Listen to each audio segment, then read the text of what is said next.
یہ ZBC کی Urdu service ہے. پیش خدمت ہے حالات حاضرہ کا پروگرام سیربین. یہ پروگرام ہر روز رات 8 بجے ہمارے YouTube چینل پر پیش کیا جاتا ہے.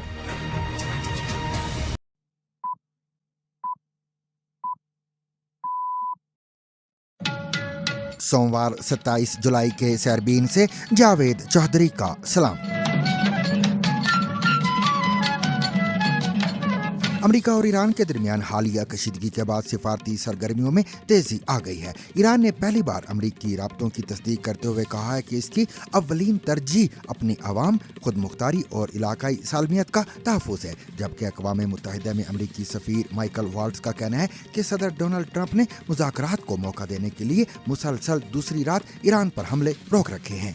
Conversations are continuing. With the goal of this is getting at the back to- highest levels, all the way down to the technical levels, to do with the nuclear program, to do with the Straits of Hormuz. The diplomacy has not stopped. دوسری جانب ایران کے رہبر اعلیٰ مجتبیٰ خامنہئی نے لبنان کی علاقائی سالمیت کو ایران اور امریکہ کے درمیان کسی بھی ممکنہ مفاہمت کی بنیادی شرط قرار دیا ہے. جمهوری اسلامی ایران هم در راستای خط مشی رهبر معظم و شهید انقلاب امام سید علی خامنه‌ای رضوان الله تعالی علیه دفاع از این مجاهدان مظلوم و مقتدر را سیاست راهبردی خود تعیین کرده و حفظ تمامیت ارضی لبنان و رفع کامل و بدون قید و شرط تجاوز رژیم صهیونیستی را. اسی دوران ایرانی وزیر خارجہ عباس عراقچی نے یوکرین پر ایرانی طیارے کو نشانہ بنانے اور یورپ کو جنگ میں گھسیٹنے کی کوشش کا الزام عائد کیا ہے. ادھر دونوں ملکوں کے درمیان حملوں میں عارضی وقفوں کے بعد عالمی منڈی میں تیل کی قیمتوں میں بھی کمی دیکھی جا رہی ہے. آج کے سیربین میں جانیں گے کہ سفارتی رابطوں میں پیش رفت کے باوجود خطے میں امن کی امید کتنی حقیقت پسندانہ ہے اور آنے والے دن کس سمت اشارہ کر رہے ہیں. انڈین وزیر دفاع کے اشتعال انگیز بیان پر پاکستان کا شدید رد عمل. انڈین وزیر دفاع کا کہنا ہے کہ انڈیا چپ اور سیمی کنڈکٹرز تیار کر رہا ہے جبکہ پاکستان خود کش بمبار. بھارت سے بھی کنڈکٹرز بنا رہا ہے تو پاکستان سوسائڈ بامبرز تیار کر رہا ہے. بھارت اسپیس مشنز کے لیے جانا جا رہا ہے تو پاکستان پراکسی مشنز چلا رہا ہے. بھارت انترکش میں سیٹلائٹس بھیج رہا ہے تو پاکستان آج بھی آتنکوادیوں کو سیماؤں کے پار بھیجنے میں لگا ہوا ہے. نیتن یاہو کا اقوام متحدہ کے اجلاس میں شرکت کا اندیا. نیو یارک کے میئر نفرت کو ہوا دے رہے ہیں. اسرائیلی وزیر اعظم کا الزام. No, I'm not concerned, and I certainly intend to do so. I've appeared just about every year, not every year, but almost every year in my prime ministership, unless there are security conditions. But barring that, and I don't expect that to be the case this time, yes, I do intend to come to New York. Pakistan کے زیر انتظام کشمیر میں انتخابات کا پہلا مرحلہ مکمل. میر پور ڈویژن کی 13 نشستوں پر پولنگ. مظاہرین کی لانگ مارچ کی کال برقرار. کل عدم قرار دی گئی جماعت جموں کشمیر جوائنٹ عوامی ایکشن کمیٹی نے دوبارہ لانگ مارچ شروع کرنے کا اعلان کیا ہے اور یہ لانگ مارچ 9 جون کو جب اس تنظیم نے اپنے مطالبات کے حق کے لیے لانگ مارچ کا آغاز کیا تھا تو وہ بھی میر پور اور بھمبر سے کیا تھا اور پہلے ہی دن 3 افراد کی ہلاکت جو تھی وہ رپورٹ کی گئی تھی. جانیے اس خطرناک اور بے قابو چیٹ بوٹس کے بارے میں جس نے سائبر سیکیورٹی کی دنیا کو حیران کر دیا ہے. We will make this moment a circuit breaker for Britain, bringing forward the biggest changes in the last 40 years. اور جانیے کہ کام کے دوران 5 منٹ کا ڈانس آپ کی تخلیقی صلاحیت کو کیسے بہتر بناتا ہے.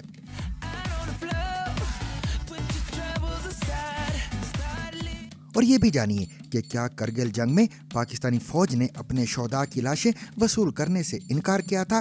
حقیقت کیا ہے؟ تم نے اپنے جنازے ہندوؤں کے حوالے کیے.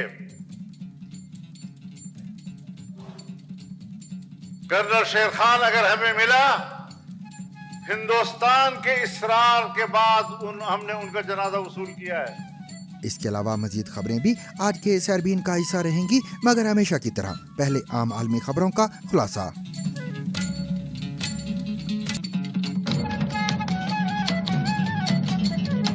امریکہ اور ایران کے درمیان حالیہ کشیدگی میں وقتی کمی کے آثار سامنے آئے ہیں، جہاں دونوں ممالک نے عسکری کارروائیوں میں محدود وقفہ دینے کا اشارہ دیا ہے، تاہم دونوں جانب سے واضح کیا گیا ہے کہ سفارتی کوششوں کے باوجود تمام آپشنز بادستور موجود ہیں۔ اقوام متحدہ میں امریکہ کے سفیر مائیکل والٹس نے امریکی نشریاتی ادارے فاکس نیوز کو دیے گئے انٹرویو میں کہا کہ صدر ڈونلڈ ٹرمپ نے مسلسل دوسری رات ایران پر حملوں کا سلسلہ روک رکھا ہے تاکہ سفارتکاری کو مزید وقت اور موقع دیا جا سکے۔ ان کے مطابق صدر ٹرمپ مذاکرات کے ذریعے مسئلے کا حل چاہتے ہیں، لیکن اگر سفارتی کوششیں ناکام ہوئیں تو امریکہ کے پاس tamaam option بدستور میز پر موجود ہیں۔ Conversations are continuing. With the goal of this is getting at the back to- highest levels, all the way down to the technical levels, to do with the nuclear program, to do with the Straits of Hormuz. The diplomacy has not stopped. But the bombing did. So how long will the bombing stop for to allow for the to give diplomacy? that, well, I'm not going to take that option off the table for the president. That's up to him. Let's see how these conversations go. دوسری جانب ایرانی فوج کے ترجمان نے بھی تصدیق کی ہے کہ تہران نے خطے میں اپنے جوابی حملے فی الحال روک دیے ہیں۔ یہ پیش رفت تقریباً 2 ہفتوں تک جاری رہنے والی شدید عسکری کارروائیوں کے بعد سامنے آئی ہے، جن کے باعث جون میں ہونے والی جنگ بندی عملاً ختم ہو گئی تھی اور خطے میں ایک نئی جنگ کے خدشات پیدا ہو گئے تھے۔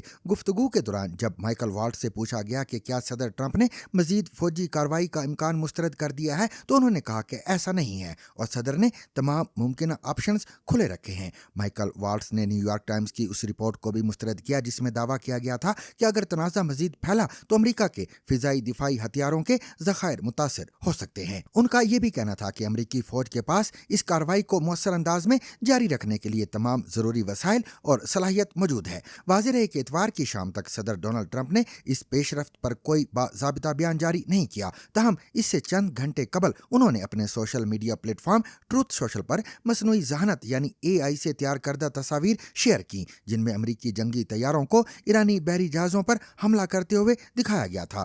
ادھر ایرانی میڈیا نے ایران کے رہبر اعلیٰ مجتبیٰ خامنہ ای سے منسوب ایک خط شائع کیا ہے جسے حزب اللہ کے ایک رہنما کے خط کے جواب میں لکھا گیا قرار دیا جا رہا ہے۔ اس خط میں کہا گیا کہ لبنان کی علاقائی سالمیت کا تحفظ ایران اور امریکہ کے درمیان کسی بھی ممکنہ مفاہمت کی پہلی شرط ہے۔ ایرانی خبر رساں اداروں کے مطابق خط میں لبنان میں حزب اللہ کے دفاع کو ایران کی اسٹریٹجک پالیسی قرار دیا گیا ہے اور کہا گیا ہے کہ لبنان کی سرزمین سے اسرائیل کا مکمل اور غیر مشروط انخلائی جنگ کے خاتمے کے لیے کسی مفاہمتی عمل کی بنیاد بن سکتا ہے۔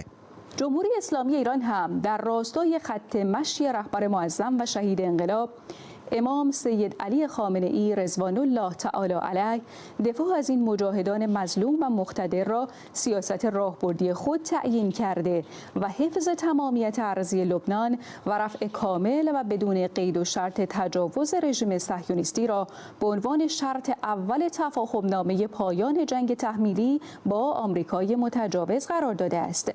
واضح رہے کہ 28 فروری 2026 کو سابق رہبر اعلیٰ خامنہ ای اور ان کے اہل خانہ کی رہائش گاہ پر امریکہ اور اسرائیل کے مبینہ حملے کے بعد سے مجتبیٰ خامنہ ای کی کوئی تصویر یا آڈیو پیغام منظر عام پر نہیں آیا، جس کے باعث اس خط کو غیر جانبدار ذرائع سے تصدیق نہیں کیا جا سکا۔ اسی دوران ایرانی پارلیمنٹ کی قومی سلامتی اور خارجہ پالیسی کمیٹی کے سربراہ ابراہیم عزیزی نے کہا ہے کہ بحیرہ کیسپین میں ایرانی تجارتی جہاز پر مبینہ یوکرینی حملے کا جواب لازمی دیا جائے گا۔ ایرانی خبر رساں ایجنسی ارنا کے مطابق ابراہیم عزیزی نے کہا کہ ایران کے خلاف کسی بھی اقدام کی ہمیشہ قیمت چکانی پڑتی ہے اور یہ اصول آج بھی برقرار ہے۔ امریکہ اور اسرائیل اس حقیقت سے بخوبی آگاہ ہیں۔ یوکرین کو بھی شاید جلد احساس ہو جائے گا کہ ایران اس کے اقدامات کو جواب دیے بغیر نہیں چھوڑے گا۔ یاد رہے کہ ایران کے وزیر خارجہ نے کہا ہے کہ یوکرین کے صدر ولادیمیر زیلنسکی نے ایک ایرانی تجارتی جہاز پر حملہ کر کے ایک ملاح کو ہلاک کر دیا، جو اقوام متحدہ کے چارٹر کی خلاف ورزی ہے۔ عباس اراغچی نے بیان میں کہا کہ یہ حملہ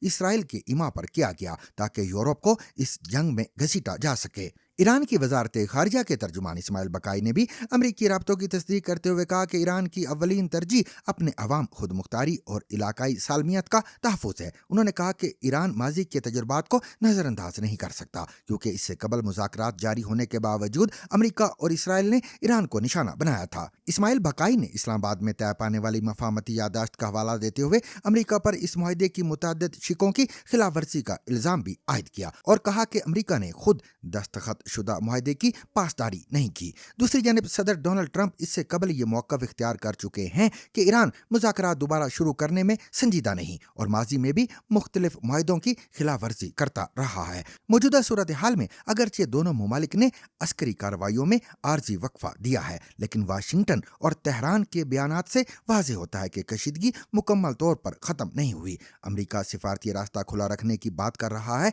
जबकि ईरान अपनी खुद मुख्तारी, इलाकाई सालमियत और लेबनान से मुतल्लक मुतालबात को किसी भी मुमकिन मुआहदे की बुनियादी शर्त करार दे रहा है। ताहम अमरीका और ईरान के दरमियान 2 रोज़ से हमलों में वक्फे के बाद तेल की कीमतों में तेजी से कमी वाक़ हुई है। पीर की सुबह होने वाली ट्रेडिंग में तेल की कीमतों में नुमाया कमी रिकॉर्ड की गई है। तेल की कीमतों का आलमी मियार समझी जाने वाली ब्रेंट क्रूड की कीमत पीर की सुबह इब्तदाई ट्रेडिंग में तकरीबन 5% गिरकर $92 तक आ गई है। हालिया दिनों में तेल की कीमतें एक मौके पर $100 तक पहुंच गई थी, क्योंकि दोनों जानिब से फौजी कार्रवाइयों और धमकियों में शिद्दत आ गई थी। याद रहे कि जुमेरात की शाम से दोनों फरीकैन के दरमियान किसी हमले की इतला नहीं मिली है।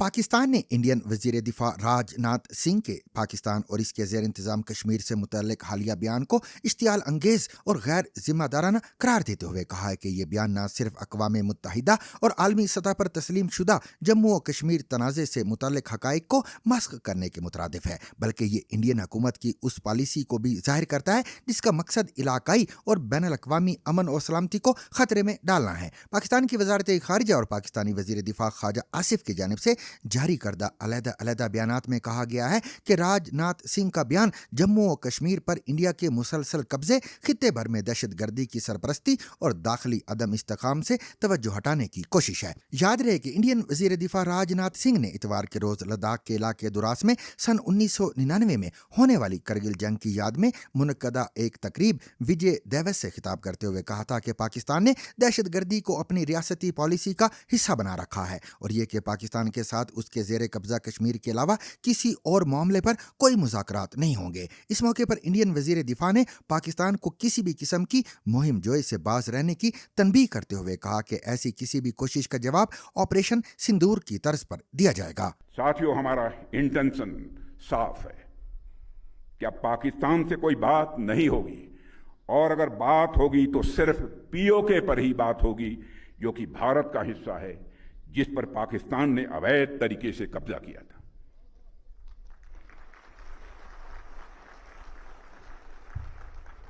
साथियों, पाकिस्तान ने इस समय आतंकवाद को अपनी सरकारी नीति का एक हिस्सा बना लिया है और वहां पर मिलिट्री और मिलिटेंट्स के बीच का फर्क पूरी तरह से समाप्त हो चुका है।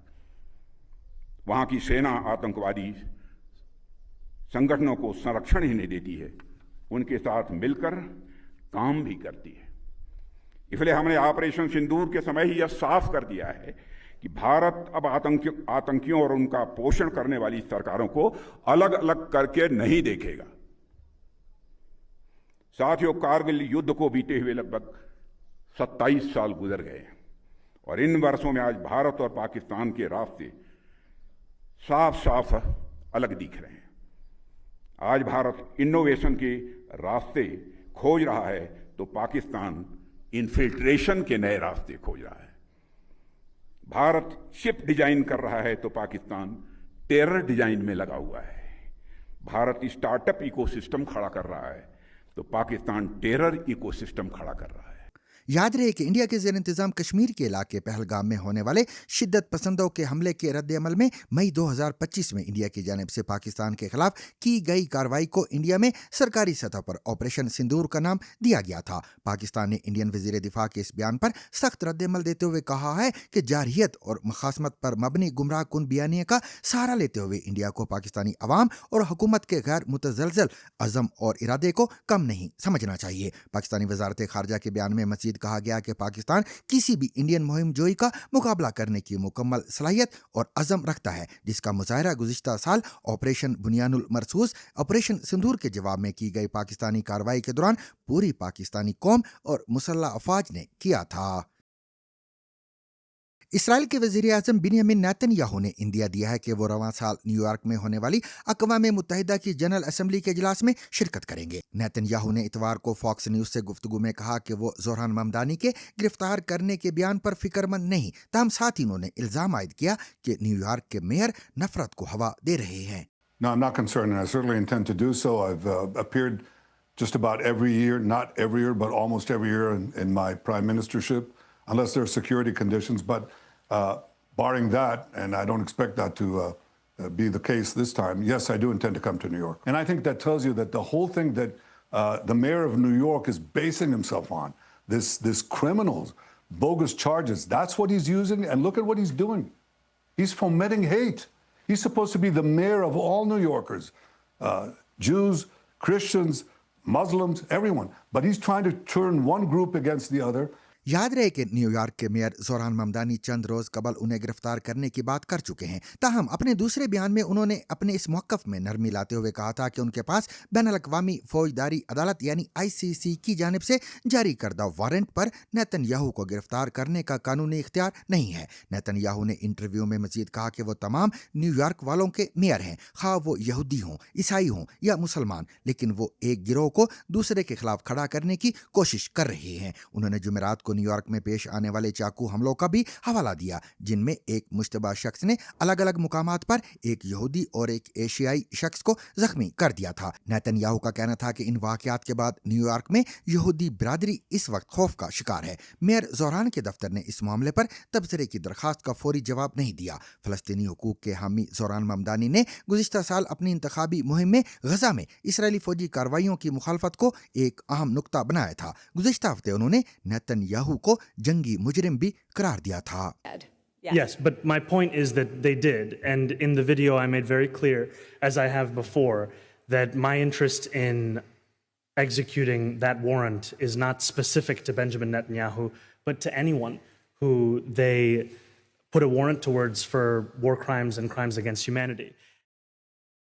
पाकिस्तान के ज़ेर इंतज़ाम कश्मीर में होने वाले रियासती असम्बली के इंतखाबात के पहले मरहले में आज मीरपुर डिवीजन की 13 नशिस्तों के लिए पोलिंग का आगाज़ हुआ है। मुकामी हुकूमत का कहना है कि इंतखाबात के पहले मरहले के आज़ादाना, मुनसिफाना और शफाफ इनाकात को यकीनी बनाने के लिए तमाम ज़रूरी तैयारियां मुकम्मल की गई थी। पाकिस्तान के ज़ेर इंतज़ाम कश्मीर के इलेक्शन कमीशन के मुताबिक पोलिंग का अमल सुबह 8 बजे शुरू हुआ और ये बिला तातुल शाम 5 बजे तक जारी रहा। मीरपुर डिवीजन में आज 13 नशिस्तों के लिए इंतखाब हुआ, जिनमें ज़िला कोटली की 6, जिला भिंबर में 3 और जिला मीरपुर की 4 नशिस्तें शामिल हैं। इन 13 हलकों में रजिस्टर्ड वोटर्स की तादाद 4 लाख से ज़ायद है। मीरपुर में मौजूद शहजाद मलिक के मुताबिक कश्मीर में जारी एहतजाज के पेश नज़र इंतखाबात के दौरान सिक्योरिटी को यकीनी बनाने के लिए 18,000 से ज़ायद पुलिस एहलकार तैनात किए गए हैं, जबकि फौज के एहलकार भी इलाके में मौजूद हैं। पाकिस्तान के ज़ेर इंतज़ाम कश्मीर में जारी एहतजाज और फ़ोन और इंटरनेट की बंदिश के बाइस माजी की तरह इंतखाबी सरगर्मियाँ वसी पैमाने पर नहीं हो सकी हैं। दूसरी जानब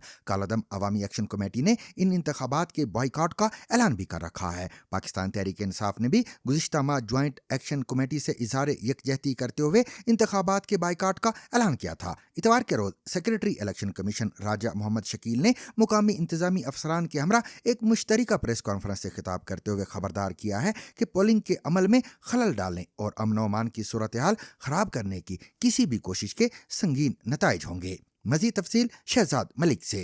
कल अदम करार दी गई जमात जम्मू कश्मीर जॉइंट अवामी एक्शन कमेटी ने दोबारा लॉन्ग मार्च शुरू करने का ऐलान किया है और ये लॉन्ग मार्च 9 जून को जब इस तंजीम ने अपने मुतालबात के हक़ के लिए लॉन्ग मार्च का आगाज़ किया था तो वो भी मीरपुर और भिंबर से किया था और पहले ही दिन 3 अफराद की हलाकत जो थी वो रिपोर्ट की गई थी। मुज़ाकरात की नाकामी के हवाले से जो जम्मू कश्मीर जॉइंट अवामी एक्शन कमेटी की कोर कमेटी के जो रुकन हैं आबिद शाहीन, उन्होंने कहा कि मुज़ाकरात की नाकामी की तमाम तर ज़िम्मेदारी हुकूमत पर आयद होती है, क्योंकि वो उनके मुतालबात को मानने के लिए ताख़ीरी हरबे इस्तेमाल कर रही है। उन्होंने कहा कि उनकी तंजीम के पास लॉन्ग मार्च को दोबारा शुरू करने के अलावा और कोई ऑप्शन नहीं है। उन्होंने कहा कि 27 जुलाई को दरेक का मुकाम जो कि रावलाकोट में है, वहाँ से लॉन्ग मार्च शुरू होगा जो कि मुजफ्फराबाद की जानिब रवाना होगा। उन्होंने कहा कि दरेक के मुकाम पर जो उनका एहतजाज है उसमें ख़वातीन और बच्चे भी शामिल हैं, ताहम वो लॉन्ग मार्च का हिस्सा नहीं होंगे।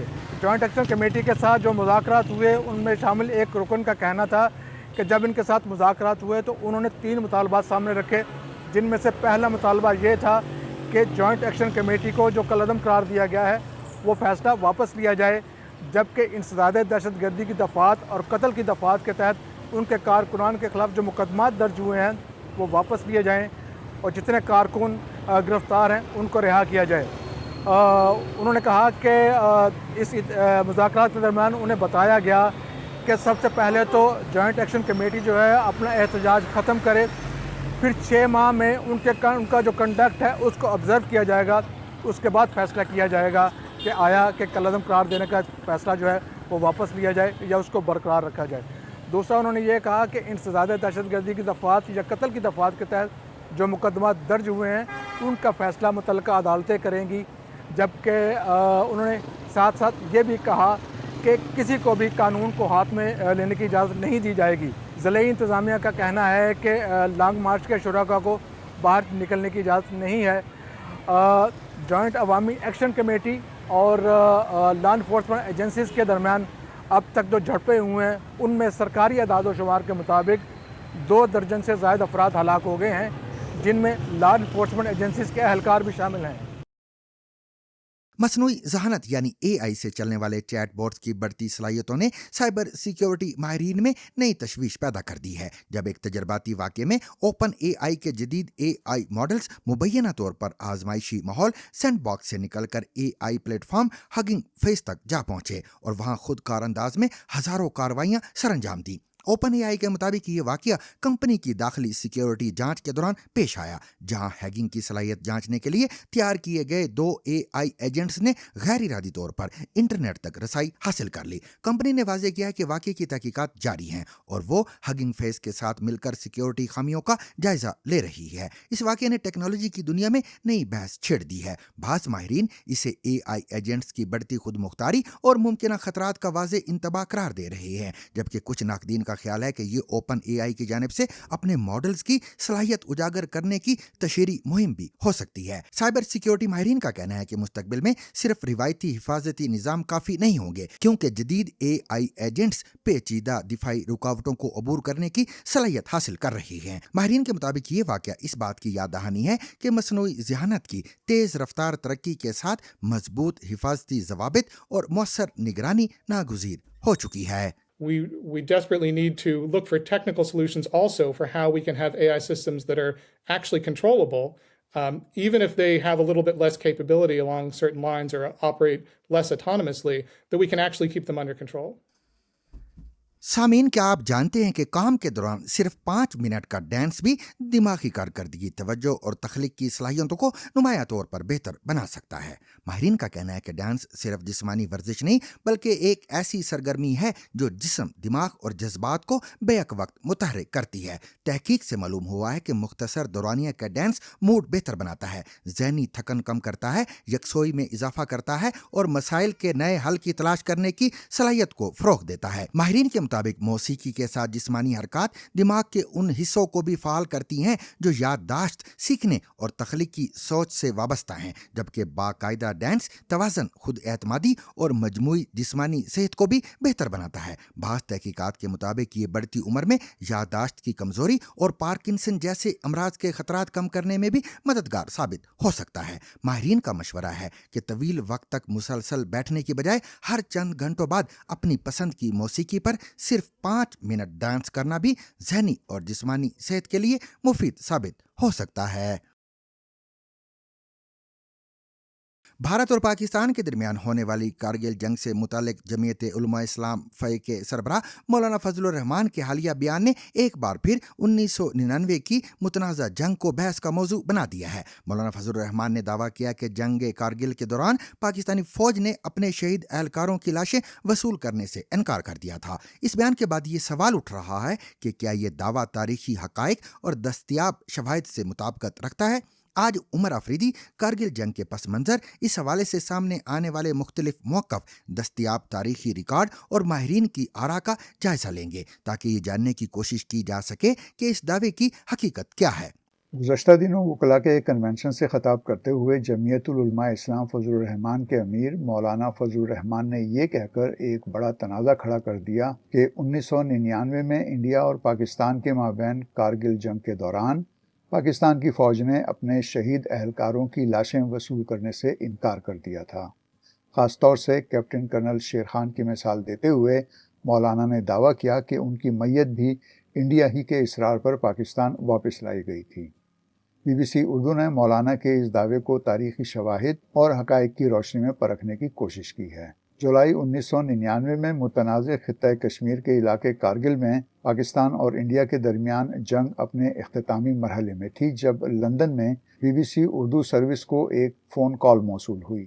Be B C Urdu service کے سابق سربراہ عباس ناصر نے اس فون کال کا تذکرہ روزنامہ ڈان میں شائع ہونے والے اپنے ایک کالم میں کیا تھا۔ یہ کالم مئی 2023 میں سابق وزیر اعظم عمران خان کی گرفتاری کے بعد ہونے والے اس پرتشدد احتجاج کے تناظر میں لکھا گیا تھا جس میں کارگل جنگ میں ہلاک ہونے والے پاکستانی فوجی افسر کیپٹن کرنل شیر خان کا مردان شہر میں نصب مجسمہ بھی گرا دیا گیا تھا۔ اسی تناظر میں انہوں نے اس فون کال کا ذکر کیا جو انہیں کارگل جنگ کے آخری دنوں میں موصول ہوئی تھی۔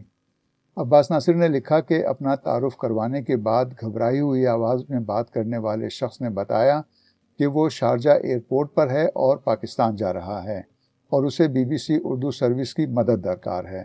اسے بتایا گیا تھا کہ بی بی سی اردو نے ان کے بھائی کی کارگل میں موت کی خبر نشر کی ہے۔ عباس ناصر کے بقول میں نے سری نگر میں ہمارے نامہ نگار الطاف حسین سے بات کی تو انہوں نے بتایا کہ انڈین فوج کارگل سے چند لاشیں سری نگر لائی ہے اور انہیں میڈیا کو دکھایا گیا ہے۔ الطاف نے اس نوجوان افسر کی شکل و صورت بیان کی اور کہا کہ اس کی شناخت اس کی جیب سے ملنے والے ایک خط سے ہوئی ہے جو بظاہر اس کی بہن نے لکھا تھا۔ عباس لکھتے ہیں کہ انہوں نے فوراً شارجہ والے موبائل پر فون کیا اور اس شخص کو تمام تفصیلات سے آگاہ کیا، حتیٰ کہ خط کا متن اور بھیجنے والے کا نام بھی۔ دوسری طرف کچھ لمحوں کے لیے خاموشی چھا گئی، مگر پھر اس شخص نے خود کو سنبھالتے ہوئے کہا، یہ یقیناً میرا چھوٹا بھائی کیپٹن کرنل شیر خان ہے۔ میری بہن نے واقعی مجھے اس خط کے بارے میں بتایا تھا اور اس کا نام کسی اور کو معلوم نہیں ہو سکتا تھا۔ عباس ناصر کے مطابق کال کرنے والے شخص نے ان سے کہا، میں ہمیشہ آپ کا شکر گزار رہوں گا کہ آپ نے ہمیں یہ اطلاع دی۔ جب سے وہ اس طویل مشن پر گیا تھا کئی مہینوں سے ہمیں اس کے بارے میں کوئی خبر نہیں دی گئی۔ اس کی آخری تعیناتی ناردرن لائٹ انفینٹری NLI میں تھی۔ ہمیں جاننے کا حق حاصل ہے۔ مجھے غلط مت سمجھیے گا، ہم کئی بھائی ہیں اور ہم میں سے ہر ایک پاکستان کے لیے اپنی جان قربان کرنے کو تیار ہے، لیکن ہماری حکومت اپنے شہداء کو اپنا کیوں نہیں مانتی؟ شاید انہیں ہمارے بھائی کی قربانی پر فخر نہ ہو، مگر ہمیں ہے۔ وہ ہم سب سے پہلے یہ سعادت پا گیا۔ عباس ناصر نے لکھا، میں نے ابتدا میں یہی سمجھا کہ شاید ایسا آپریشنل وجوہات کی بنا پر ہوا ہوگا۔ بعد میں معلوم ہوا کہ فضائیہ اور بحریہ کے سربراہوں کو بھی اس کارروائی سے آگاہ نہیں کیا گیا تھا۔ اس وقت فوج کے سربراہ جنرل پرویز مشرف نے بعد میں شائع ہونے والی اپنی کتاب ان دی لائن آف فائر میں لکھا کہ فوج میں تمام معلومات ضرورت کے مطابق آگاہی کے اصول کے تحت مہیا کی جاتی ہیں۔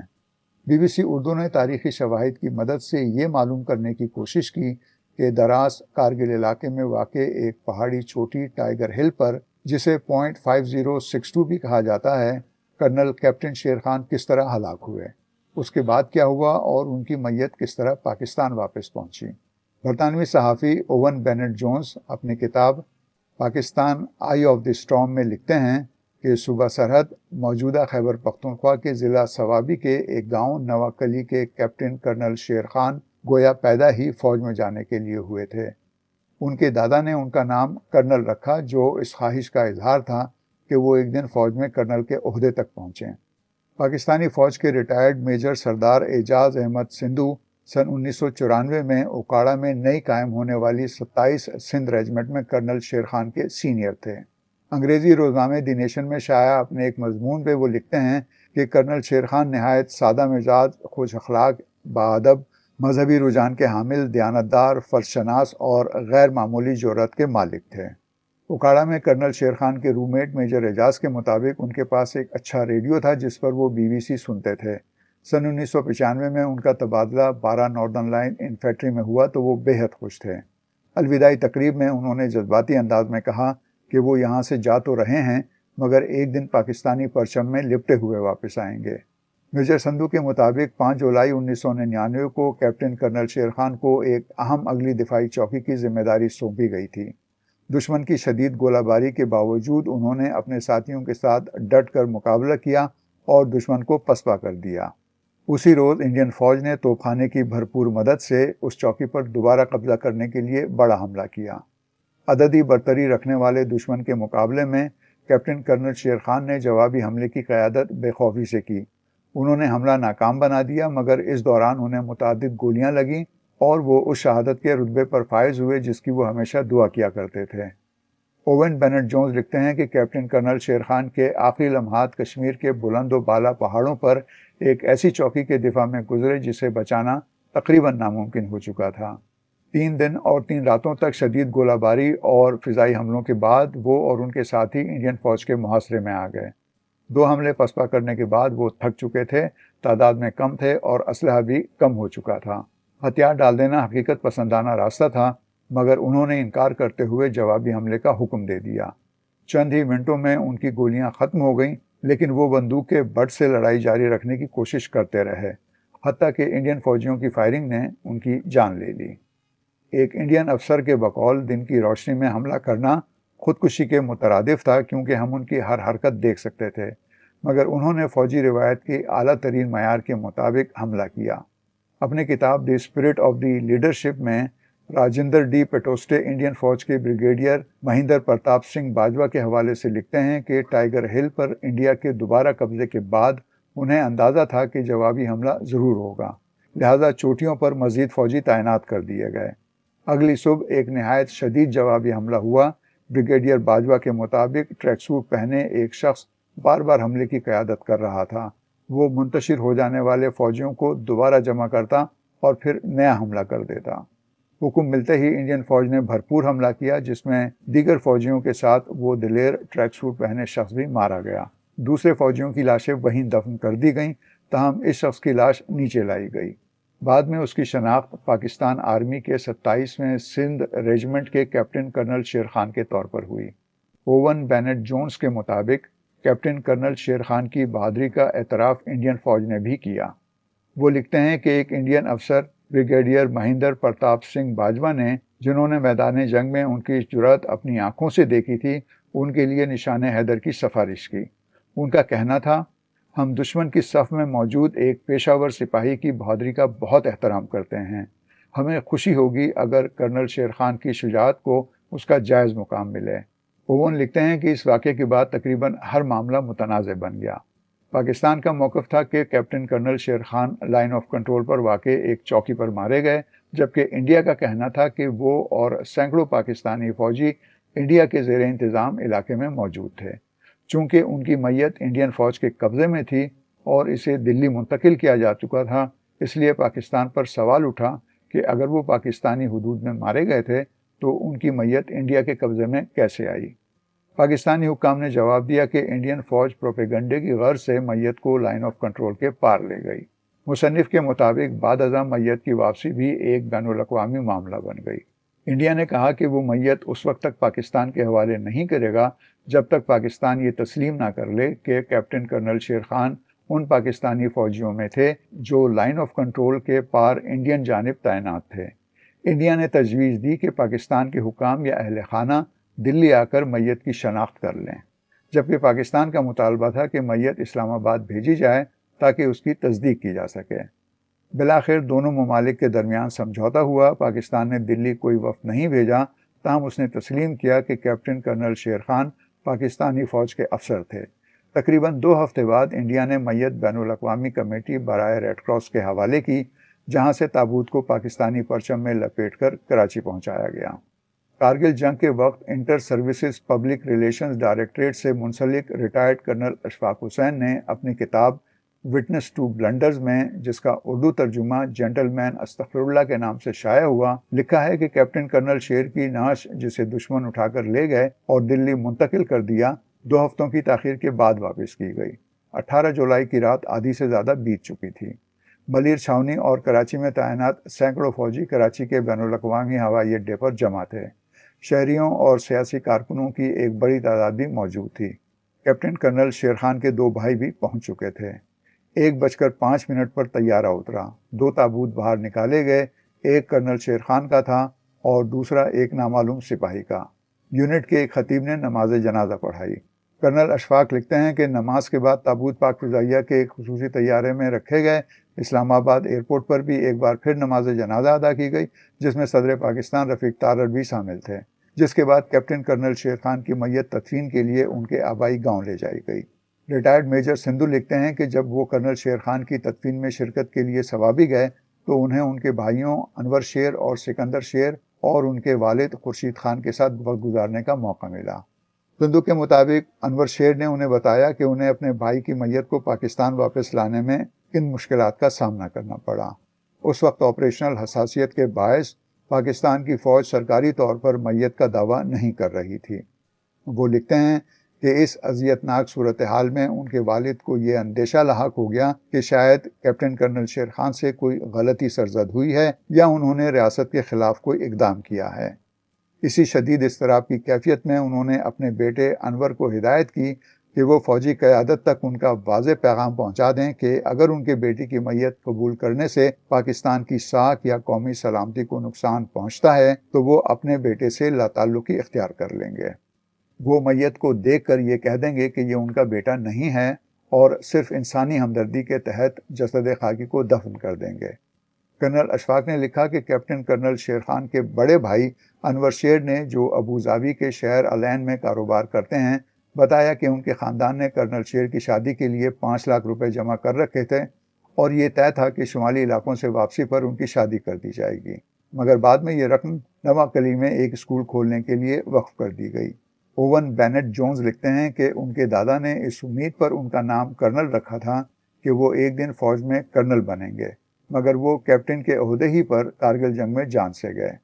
मेजर सिंधु के मुताबिक कैप्टन कर्नल शेर खान की 27 सिंध रेजिमेंट का नाम तब्दील करके शेर हैदरी रख दिया गया। और सामीन, इसके साथ ही आज का सहरबीन भी अपने इख्तिताम को पहुंचा। मुझे और मेरी पूरी टीम को कल तक के लिए इजाज़त दीजिए, लेकिन इजाज़त लेने से कबल अब तक की खास खबरें।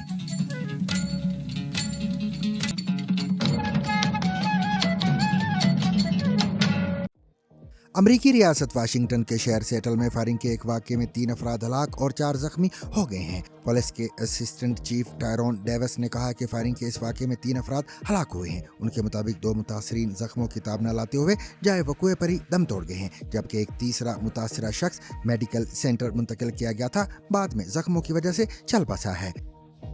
बर्लिन पुलिस का कहना है कि बर्लिन में हम जिन्स परस्तों की तकरीब पर गाड़ी चढ़ाकर और खंजर से हमला करने वाला शख्स पुलिस मुकाबले में मारा गया है। पुलिस की जानिब से जारी बयान में कहा गया है कि मुश्तबा शख्स को आज मुकामी वक्त के मुताबिक शाम 6 बजे बर्लिन के मगरब में वाक़े एक अलाटमेंट गार्डन में ढूंढ लिया गया। पुलिस का कहना है कि मुलजिम एक चाकूनुमा चीज़ लेकर इमरजेंसी फोर्सेज की तरफ बढ़ा, जिसके बाद स्पेशल ऑपरेशन कमांड के एहलकारों ने आतिशी असले से उस पर फायरिंग कर दी। बयान में कहा गया कि बर्लिन फायर डिपार्टमेंट की तरफ से फौरी तौर पर हमलावर की जान बचाने की कोशिश की गई, लेकिन वो जाए वक़ूए पर ही दम तोड़ गया। इससे कबल जर्मन हुकाम ने 21 साला मुश्तबा हमलावर की शनाख्त अब्दुल बलूद के नाम से की थी। हुकाम का कहना है कि वो एक लुबनानी नियात जर्मन शहरी हैं।